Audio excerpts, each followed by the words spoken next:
Rail world کے معزز دوستو، یہ آج سے 700 پہلے کی بات ہے جب موجودہ جارجیا اور قازقستان کے علاقوں میں طاعون کی وبا پھیل گئی،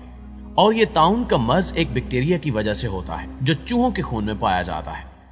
سب سے پہلے چوہوں کے بالوں میں پسو جگہ بنا لیتے ہیں، اور پھر اگر یہ پسو کسی انسان کو کاٹ لے تو یہ بیکٹیریا خون میں شامل ہو کر طاعون کا مرض بناتا ہے۔ چونکہ جارجیا اور قازقستان سے نکلنے والے بحری جہازوں میں ان چوہوں کی بھرمار ہو گئی، لہٰذا یہ بحری جہاز جب یورپ کے ساحلوں پر پہنچے تو جہازوں کا آدھے سے زیادہ عملہ اس مرض سے مر چکا تھا، اور زندہ بچنے والوں میں سبھی طاعون کے مریض تھے، اور پھر یہاں سے طاعون کی وبا پورے یورپ میں پھیل گئی۔ England, Ireland, France, Germany, Italy, Spain, Romania, Ukraine اور پولینڈ سے لے کر چھوٹے چھوٹے یورپی قصبے بھی طاعون کا شکار ہو گئے،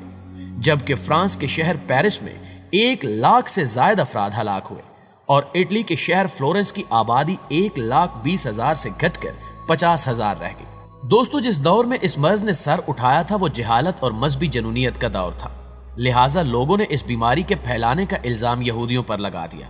اور ان لوگوں کی جانب سے افواہ اڑائی گئی کہ یہودیوں نے پانی کے کنووں میں بیماری کے جراثیم ملائے ہیں، جس سے پوری دنیا میں یہ مرض پھیلا، جس کے بعد متاثرہ لوگ یہودی بستیوں پر ٹوٹ پڑے اور 2,000 سے زائد یہودیوں کو قتل کیا یا زندہ جلا دیا۔ اسی طرح دیگر افراد کو بھی اس بیماری کے پھیلاؤ کا باعث سمجھا گیا، اور یہی وجہ تھی کہ مقامات مقدسہ کی زیارت کرنے والے سیاح، تارکین وطن، فقیر اور چیچک زدہ افراد کو بھی ذمہ دار سمجھتے ہوئے قتل کر دیا گیا۔ یہ بیماری تنزانیہ، لیبیا اور مصر کے ساحلی علاقوں میں بھی پھیلی۔ ترکی، شام، عراق اور ایران بھی اس کی لپیٹ میں آئے، یہاں تک کہ 1349 میں مکہ مکرمہ میں بھی طاعون کے کئی کیسز سامنے آئے۔ اس بیماری نے مشرق وسطی، یورپ، چین اور متحدہ ہندوستان کو بھی اپنی لپیٹ میں لے لیا۔ سن 1346 سے لے کر 1353 تک صرف 7 سال کے اندر دنیا کی آدھی آبادی اس بیماری کا شکار ہو گئی، اور 10 کروڑ سے زائد افراد ہلاک ہو گئے، اور اس مرض سے مرنے والوں کی اتنی زیادہ لاشیں تھیں کہ دفنانے والا کوئی نہیں تھا، لہٰذا سینکڑوں افراد کو اجتماعی قبروں میں دفنایا گیا، جبکہ اکثریت کو قبر تک نصیب نہیں ہو سکی۔ ناظرین گرامی، تاریخ کی بڑی بڑی کتابوں میں ملتا ہے کہ انسانی تاریخ میں کسی بھی بیماری سے مرنے والوں کی یہ سب سے بڑی تعداد تھی۔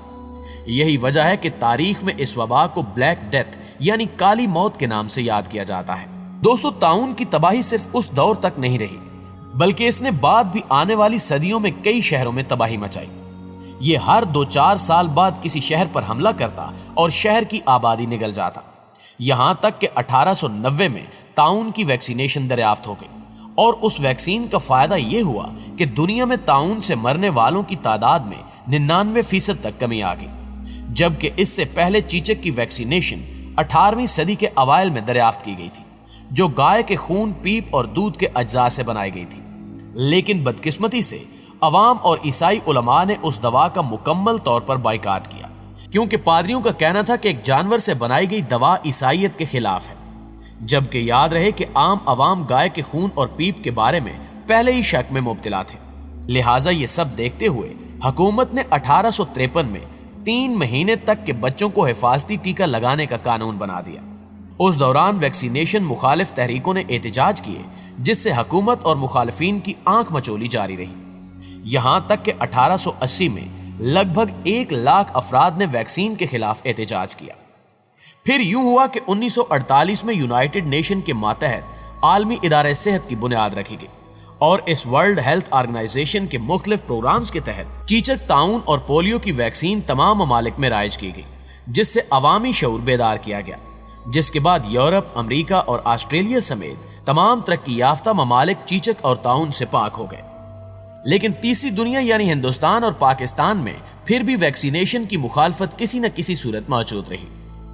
1970 کے بعد پاکستانی حکمرانوں کو محسوس ہوا کہ کہیں چیچک اور طاعون والا آخری ملک ہمارا ہی نہ رہ جائے۔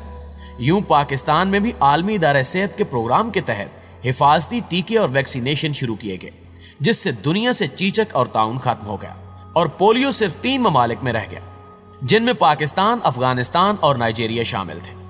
پیارے دوستو، اب آپ پچھلے 700 سال پر ایک تائرانہ نگاہ ڈالیں تو یہ بات بآسانی سمجھ آ جائے گی کہ ویکسینیشن کی مخالفت ہمیشہ جاہل عوام اور مذہبی طبقے نے کی ہے، جس کا خمیازہ انہیں ہر دور میں بھگتنا پڑا۔